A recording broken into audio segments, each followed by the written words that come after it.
Hi guys, welcome to my channel. நம்ம இன்னைக்கு என்ன பார்க்க போறோம்னா லாப்லாஸ் ட்ரான்ஸ்ஃபார்மோட ப்ராப்ளம்ஸ் தான் பார்க்க போகிறோம். போன வீடியோவில் ப்ரீவியஸ் ப்ராப்ளம்ஸ் பார்த்துருப்போம். இதில் என்ன கொடுத்துருக்காங்க அப்படின்னா prove that L of cos CT is equal to S by S square plus A square. இதை ப்ரூவ் பண்ணுறதுக்கு முன்னாடி நம்ம இந்த ஃபார்முலா தெரிஞ்சுக்கணும். அதாவது integration E power AX cos BX dx is equal to E power ax by A square plus B square A cos BX plus and B sine BX. இப்போ என்ன சொல்லியிருக்காங்க, காஸ் பிஎக்ஸ் வச்சு இந்த ஃபார்முலா வருது. அதே மாதிரி நம்ம சைன் பிஎக்ஸ் வச்சு இந்த ஃபார்முலா வரும். Integration of e power A X and sine B X dx is equal to E power ax by A square plus B square A sine B X minus of B sine பிஎக்ஸ்ன்ட்டு இந்த ரெண்டு formula தெரிஞ்சுக்கணும். அப்போ தான் அந்த சம் நம்ம derive பண்ண முடியும். இப்போ L of cos at is equal to S by S square plus A square நம்ம ப்ரூவ் பண்ணோம்னா என்ன பண்ணலான்னா L of f of t is equal to f of s is equal to 0 to infinity e power minus st and f of t dt. Already நம்ம போன previous ப்ராப்ளமில் பார்த்துருப்போம் அந்த formula.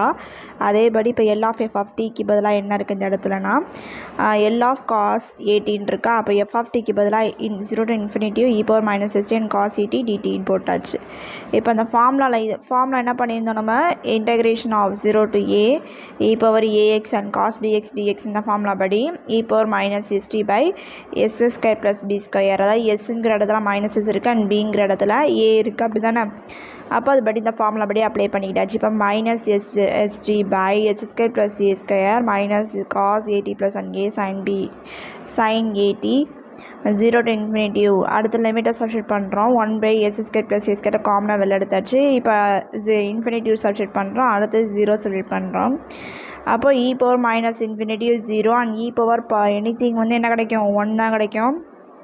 Minus cos 0 என்ன கிடைக்குது, cos 0 value 1 sign 0 value 0, இதுக்கு 0 ஆயிடுது. Next e power 0 வந்து 1 ஆயிடுது. அப்போ minus minus plus and S போட்டாச்சு. இப்போ வந்து இந்த எஸ்ஸை இங்கே கொண்டு போயிடலாமா. அப்போ S by S square plus A square hence prove பண்ணியாச்சு. நெக்ஸ்ட் என்ன கொடுத்துருக்காங்க, எல்லா sine AT is equal to A by S square plus A square. போன சம்மில் என்ன பார்த்தோம், காசு வச்சு பார்த்தோம். இந்த சம்மில் சைன் வச்சு பார்க்குறோம். ஆல்ரெடி இதுக்கான ஃபார்முலா இருக்குல்ல 0 to infinity e power minus st sine A T டிடிங்கிறத நான் போய்ட்டு எஃப் ஆஃப் டிக்கு பதிலாக சப்ஸ்டிட் பண்ணிக்கிறேன். அதுக்கடுத்து என்ன பண்ணுறோம், இந்த ஃபார்முலா படி integration of 0 to infinity e power minus ax and sin bx dx இந்த ஃபார்முலா என்ன பண்ணியிருப்போம் அதுபடி நம்ம சப்ஸ்டிட் பண்ணுறோம். சப்ஸ்டிட் பண்ணிவிட்டு அடுத்து 0 to infinity லிமிட்ஸை போய்ட்டு அப்ளை பண்ணுறேன். அப்போ நமக்கு என்ன கிடைக்கிது, இதில் வந்து 1 பை எஸ் ஸ்கொயர் காமனாக எடுக்கலாம், S square plus A square காமனாக எடுக்கலாம். அப்புறம் இ பவர் மைனஸ் இன்ஃபினிட்டி என்ன கிடைக்கும், 0 இ பவர் 0 வந்துட்டு 1 கிடைக்கிது. அப்போ மைனஸ் மைனஸ் ப்ளஸ்ஸாக மாறுது. அப்போ A by S square plus A square. அப்போ எல்லா sine H A T is equal to A by S square plus A square. அதுக்கடுத்து என்ன கொடுத்துருக்காங்கன்னா L of 1 prove that L of 1 is equal to 1 by S. Prove that L of 1 is equal to 1 by எஸ்ன்னு கொடுத்துருக்காங்க. First L of 1ங்கிறத நான் e power 0t anything power என்ன கிடைக்கும், 1 தானே கிடைக்கும். அதனால் நம்ம இ பவர் 0tன்னு எடுத்துக்கிட்டேன். இப்போ 0 to infinity இதுக்கான ஃபார்முலா தெரியும்ல, L of F of T is equal to 0 to infinity E power minus ST and F of T DT. அதுக்கு பதிலாக என்ன பண்ணுறோம், எஃப் ஆஃப் டிக்கு பதிலாக இங்கே என்ன இருக்குன்னா இ பவர் 0t இருக்குது. அப்போ 0 to infinity E power minus ST. இந்த இடத்துல எஃப் ஆஃப் டிக்கு பதிலாக நம்ம இ பவர் 0t சப்ஸ்டிட் பண்ணுறோம். அடுத்து டிடி.